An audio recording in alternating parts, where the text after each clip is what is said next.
दोस्तों बहुत बहुत स्वागत करता हूं आप सभी का।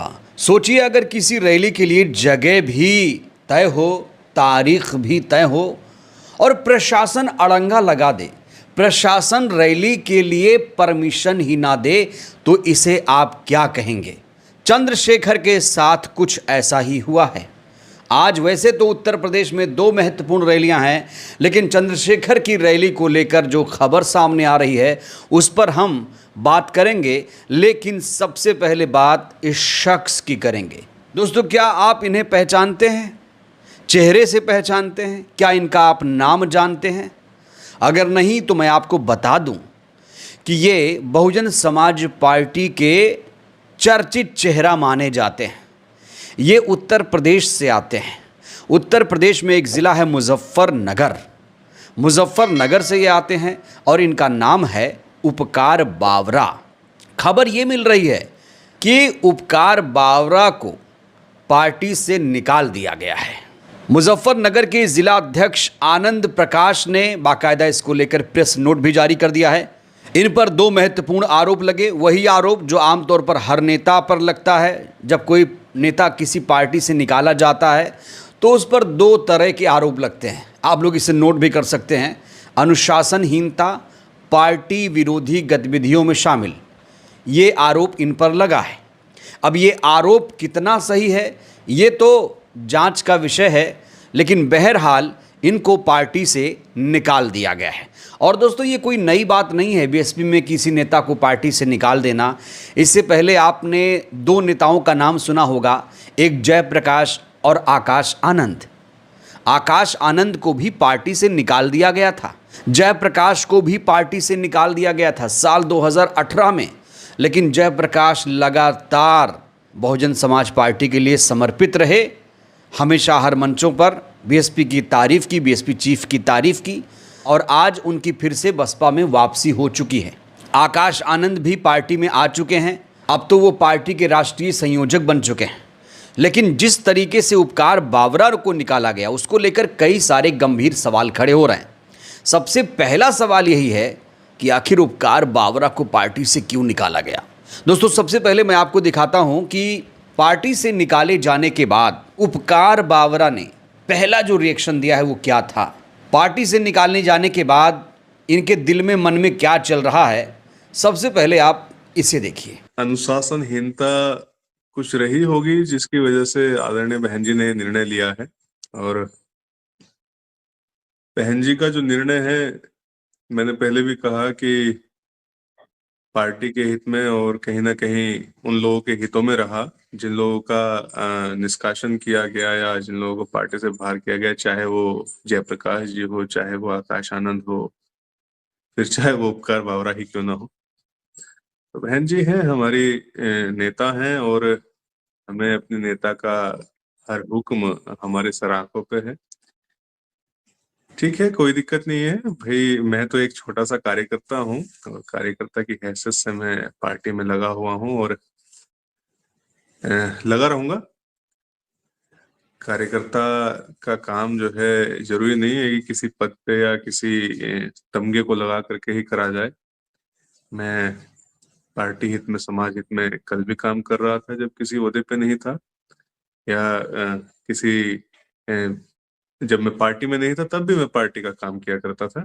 तो आज भी जो है ये निरंतर चलेगा। तो पार्टी से निकाले जाने के बाद उपकार बावरा कह रहे हैं कि बहन जी ने जो फैसला लिया है वो फैसला मंजूर है, बहन जी जो फैसला लेती हैं वो फैसला सही है, बहन जी का निर्णय सर्वमान्य है, बहन जी का जो आदेश है उसे हमें मानना पड़ेगा। ये उपकार बावरा कह रहे हैं।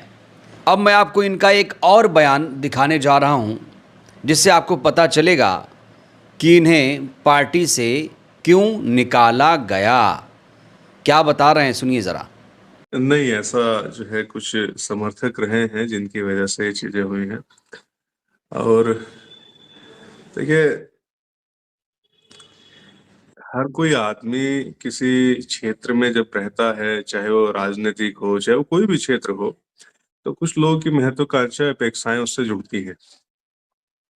तो जिस क्षेत्र में मैं रह रहा हूँ, वहाँ के लोगों की अपेक्षाएं, उम्मीदें हैं मुझसे, और एक बहुत बड़े आंदोलन का हिस्सा रहा हूँ, तो बहुत सारे लोग उस आंदोलन से जुड़े हुए हैं, उनकी कुछ इच्छाएँ हैं, कुछ ज़रूरतें हैं, कुछ मुद्दे हैं उनके, जिनको लेकर के वो चाहते हैं कि उपकार बावरा जैसा व्यक्ति मुख्य पटल पे रह करके जो है चीज़ों की अगुवाई करे, जहाँ से पूरा देश, पूरा समाज उनको सुनता है। वो चाहते हैं कि वहाँ उपकार बावरा को स्थापित किया जाए।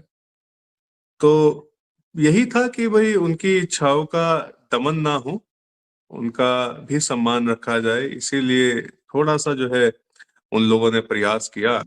वो चाहते हैं, जिस क्षेत्र से मैं आता हूँ पुरकाजी विधानसभा है और पुरकाजी विधानसभा मैं समझता हूँ हमारे लोगों का गढ़ है। तो उनकी कुछ महत्वाकांक्षा, कुछ इच्छाएँ थी जो उन्होंने प्रकट की, कुछ लोगों को वो अच्छी नहीं लगी, तो उन्होंने उनकी प्रतिक्रियाएँ आपको देखने को मिली। तो यहाँ कहा जा रहा है कि ये चुनाव लड़ना चाह रहे थे, इनके मन में चल रहा था कि 2027 में ये विधानसभा का चुनाव लड़ें। और देखिए, हर किसी नेता की महत्वाकांक्षा होती है कि वो किसी सीट से चुनाव लड़े, लोकसभा का चुनाव लड़े, विधानसभा का चुनाव लड़े। हालांकि उपकार बावरा यहाँ पर खुलकर नहीं बोल पा रहे हैं कि वो चुनाव लड़ना चाहते हैं। पुरकाजी सीट है एक मुजफ्फरनगर ज़िले में, पुरकाजी सीट से विधानसभा टिकट मांगा जा रहा था, ऐसा कहा जा रहा है। लेकिन यहाँ उपकार बावरा कह रहे हैं कि मैं नहीं कह रहा था, ये तो मेरे समर्थक कह रहे थे। जबकि इनके फेसबुक पर अगर आप जाएंगे तो वहाँ पर लगातार ऐसे पोस्टर आपको दिखेंगे। यहाँ देखिए, प्रचार भी किया जा रहा था, बहुजन समाज पार्टी को वोट दें, हाथी को युवाओं ने ठाना है, बदलाव लाएंगे, हक दिलाएंगे, आपकी अपनी पार्टी, आपका अपना उम्मीदवार उपकार बावरा, पुरकाजी विधानसभा की मांग। तो कहा जा रहा है कि ये जो पोस्टर छपवाया गया है, इसी की वजह से कार्रवाई की गई है। कहा जा रहा है कि पार्टी इनके इस बैनर से सहमत नहीं थी, पार्टी इनको चुनाव नहीं लड़ाना चाहती है, पार्टी नहीं चाहती कि कोई नेता खुद ही पोस्टर बैनर छपवा ले बिना बहन जी के परमिशन के। तो ये उन तमाम नेताओं के लिए सीख है जो लोग खुद से ही उम्मीदवार घोषित कर देते हैं, उनके लिए ये केस एक सबक है। तो कहा जा रहा है कि उपकार बावरा को इसलिए निकाला गया क्योंकि उन्होंने खुद को पुरकाजी विधानसभा सीट का उम्मीदवार घोषित कर दिया था, इसीलिए उनके खिलाफ ये कार्रवाई हुई है। अब बड़ा सवाल ये है, उपकार बावरा कहाँ जाएंगे? जयप्रकाश की तरह इंतज़ार करेंगे या फिर वो किसी और पार्टी में जा सकते हैं?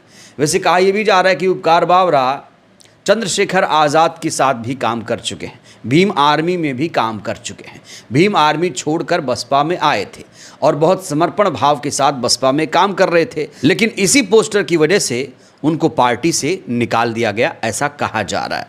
तो अब देखते हैं उपकार बावरा कहाँ जाते हैं, इंतज़ार करते हैं या फिर किसी और पार्टी को वो ज्वाइन करते हैं, ये देखना होगा।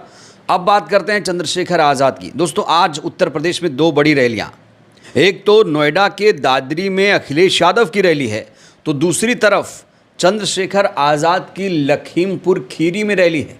और लखीमपुर खीरी में इस समय उनके जो तमाम समर्थक हैं पहुंच चुके हैं और लखीमपुर खीरी रैली को लेकर विवाद भी हो गया। विवाद ये हुआ कि 2 महीने पहले से इस रैली की तैयारी चल रही थी। 2 महीने पहले ही प्रशासन को बता दिया गया था कि हम लखीमपुर खीरी में रैली करने वाले हैं। तारीख भी तय कर दी गई थी कि 29 मार्च को हम रैली करेंगे, जगह भी तय कर दी गई थी। लेकिन कहा जा रहा है कि प्रशासन ने परमिशन नहीं दी। लेकिन फिर भी चंद्रशेखर आज़ाद के तमाम जो समर्थक हैं वो लखीमपुर खीरी पहुंच चुके हैं। तो ये प्रशासन ने परमिशन नहीं दी या फिर लखनऊ में बैठे जो आका हैं उन्होंने चंद्रशेखर आज़ाद को रैली के लिए परमिशन नहीं दी? क्या चंद्रशेखर की रैली से घबरा गई है सरकार? आखिर चंद्रशेखर आज़ाद रैली क्यों नहीं कर सकते? हमारे देश में संविधान लागू है, लोकतंत्र है, इतनी सारी पार्टियां हैं, सबको रैली करने का अधिकार होना चाहिए। प्रधानमंत्री भी रैली कर रहे हैं, केरल में रैली कर रहे हैं, पश्चिम बंगाल, असम में रैली कर रहे हैं। तो फिर अगर कोई यूपी का नेता यूपी में रैली करे तो उससे कोई दिक्कत कैसे आ सकती है? आखिर चंद्रशेखर आज़ाद की रैली से सरकार को इतनी दिक्कत क्यों है, ये बड़ा सवाल है। हालांकि कहा जा रहा है कि वहां पर लोग पहुंच चुके हैं और रैली हो रही है। चंद्रशेखर आज़ाद भी लखीमपुर खीरी पहुंच चुके हैं। चंद्रशेखर आज़ाद लगातार उत्तर प्रदेश में कार्यक्रम कर रहे हैं, सभाएं कर रहे हैं, रैलियां कर रहे हैं। क्योंकि आपको बता दें कि इसी साल पंचायत का चुनाव है, अगले साल उत्तर प्रदेश विधानसभा चुनाव है और इसीलिए सारी पार्टियां एक्सरसाइज कर रही हैं। अखिलेश यादव भी रैली कर रहे हैं, चंद्रशेखर आज़ाद भी रैली कर रहे हैं। वहीं बीएसपी को लेकर खबर सामने आ रही है कि बीएसपी 31 मार्च को बैठक करने जा रही है और उसके बाद 14 अप्रैल को बड़ा कार्यक्रम लखनऊ के अंबेडकर पार्क में हो सकता है। ऐसी भी खबरें सामने आ रही हैं। बहरहाल दोस्तों, इस वीडियो में इतना ही। उपकार बावरा को जिस तरीके से पार्टी से निकाला गया, बहन जी की इस कार्रवाई को आप लोग कैसे देखते हैं, राय दीजिएगा। बहुत बहुत धन्यवाद।